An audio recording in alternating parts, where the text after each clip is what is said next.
Hoy existen diferentes tipos de familia y diferentes personajes que cumplen el rol de sin estar emplazados en ese estado. Abuelas que cumplen el rol de mamás, hermanos que cumplen el rol de padres, tíos que cumplen el rol de padres, y esto también es un grupo familiar.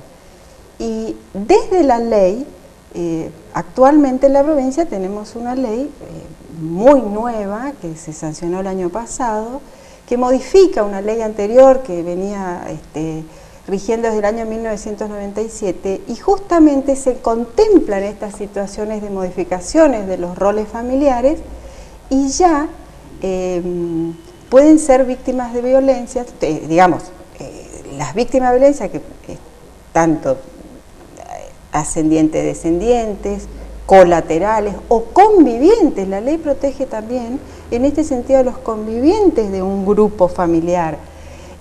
Contempla también la situación de los novios, que antes no estaban contemplados en la legislación. Hoy es algo tan común. Y hoy claro, pero para la ley, ¿qué es la violencia? ¿Cuándo existe violencia? Bueno, existe violencia cuando una persona es víctima de algún tipo de abuso, abandono, acción u omisión que altere su integridad psicofísica, sexual, moral y hasta patrimonial, dice la ley.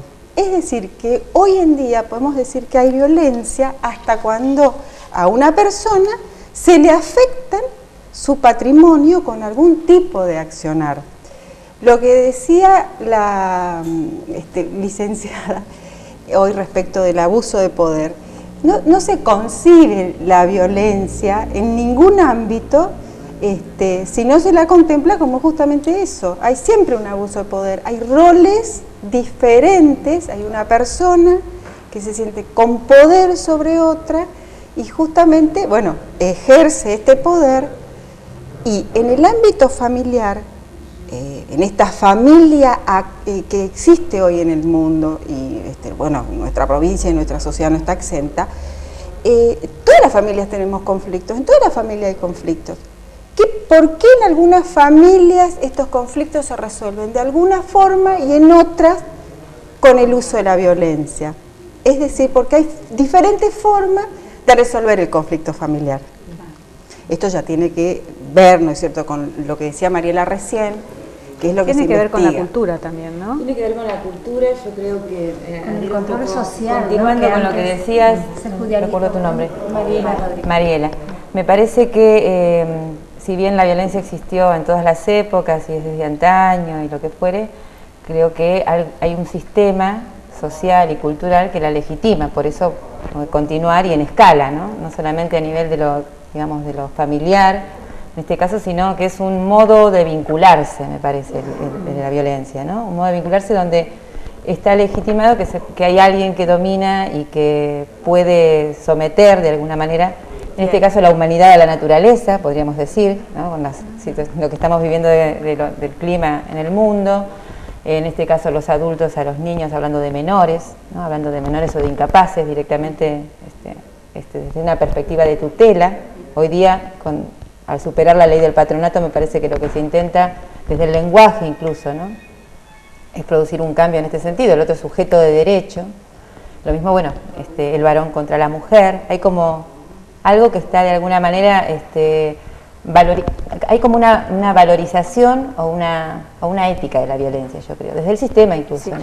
Pues, político, económico. Salimos a la calle a encuestar y una de las personas decía, la violencia es un estilo de vida. O sea, y que tiene que ver con esto que estás diciendo, ¿no? Que claro. tiene que ver con una cuestión cultural. La agresividad y el exitismo están muy premiados, ¿no? Uno lo ve en la estética de la televisión, los medios, la agresividad es un valor actualmente, ¿no? Se valoran de alguna manera ciertos comportamientos en desmedro de otros. Desde lo psicológico, ¿no? Siempre que hay una persona que ejerce poder desde la violencia, hay otra que es el que se somete a eso, ¿no? O que no acepta, pero es como que hay un perfil, digamos. Los españoles que están bastante avanzados en el tema de la violencia, y mucha violencia familiar en el mundo en general, ¿no? Lo que pasa es que nosotros estamos en contacto con la que nos toca vivir. Los españoles hicieron un estudio y llegaron a la conclusión de que la mujer o la persona, en general la mujer víctima de violencia, tarda un periodo de tiempo de entre 6 y 8 años en denunciar, en animarse a denunciar esta situación. Tomar conciencia. Es mucho tiempo, considerando que durante ese periodo de tiempo se va dañando su psiquis de manera tal, y la de las personas que la rodean, ¿no? Todo el entorno familiar se está afectando, está recibiendo, está pasiva. Es la primera que aparece y la que más tarda en ser registrada. Justamente va dañando a la persona. Me gustaría hacer hincapié con todas las mujeres que nos están mirando, de que la violencia no es una enfermedad. Me gustaría hacer este hincapié. Es un problema social y es un delito, por eso está penado. No hay una única causa de por qué alguien se somete y por qué alguien somete.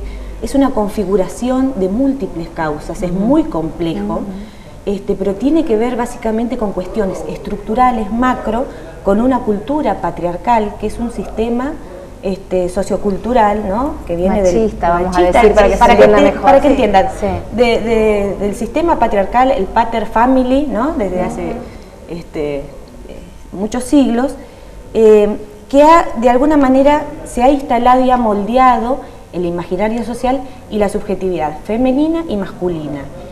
Este imaginario que se instala y se naturaliza, porque lo peor que hay en el tema de la violencia es la naturalización, la invisibilización, entonces no se cuestiona. Y entonces, a través de esta visión androcéntrica, donde lo único que vale es la mirada del varón, lo único que se jerarquiza es el varón en esta sociedad patriarcal, como sistema cultural o organización social, nos van inculcando desde el proceso de socialización lo que debe ser una mujer y lo que debe ser un varón. Y peor aún, ni siquiera lo que debe ser, sino lo que es. Entonces, una mujer es tal cosa, y si nació mujer es para determinados roles, y el varón, si nació varón, es para determinados roles. Cosa que también lo padecen los varones. Absolutamente. Los varones y ese rol también les pesa. Absolutamente. Yo quería decir de la casuística que se maneja en el juzgado, digamos, mi interpretación es que este rol, ¿no?, del hombre tan afianzado en la cultura patriarcal empezó a decaer. Y justamente ahí es donde los hombres ya no saben qué hacer, hay un conflicto de género y las mujeres empiezan a responder. Entonces se genera una situación de más violencia aún, ¿no? Porque ya no hay una simetría total del poder como podría haber pasado, no sé, hace 10 años, era mucho más. Se sometían más, digamos. Sí, de cualquier manera es una cuestión, hay una mirada que me parece que apunta justamente a que estos cambios sociales, la crisis, ¿no?, tremenda que padecimos en el 2001 y antes también, ¿no?, pero como el desencadenante, más que potenciar la violencia, si bien, digamos, hay casos de violencia antes y ahora también, al contrario, como que el beneficio de alguna manera de este desastre ha sido justamente la conciencia de género. Y que esto empiece a verse desde otro lugar. No es que porque ahora vemos las diferencias nos peleamos más. La cuestión de la violencia tiene que ver con una simetría en la relación, no existe una paridad. Entonces, podría existir conflicto entre las parejas, este tipo de conversaciones en torno al poder de la mujer o del varón, pero cuando hay violencia hay una situación asimétrica, hay una situación de dominación. Claro, este cambio de roles, este nuevo protagonismo de la mujer, no solamente en la cuestión de que sale a trabajar porque consigue trabajo cuando el hombre por ahí está excluido del mercado laboral, entonces empieza a cumplir otros roles, los hijos ya ven a las madres con otro enfoque, de otra forma, y como está de familia, exacto, ¿no? entonces va cambiando este enfoque, era lo que yo decía al principio, no han cambiado tanto los roles. Sí, lo cual no significa que estos roles sean una liberación para la mujer, porque a veces termina teniendo 3 jornadas laborales. Hemos traído acá doctores y comentaban, ¿no?, sexólogos, y que también la padece el hombre a este corrimiento. O sea, el hombre también está en crisis y también lo sufre, no le resulta gratuito, digamos. Y no son únicamente mujeres las víctimas de violencia, también eso hay que decirlo. No son únicamente mujeres, son la mayoría, pero no única. Vamos a un corte y después vamos a hablar, a ver, cuáles son los tipos de violencia que existen. Bueno, vamos a un corte.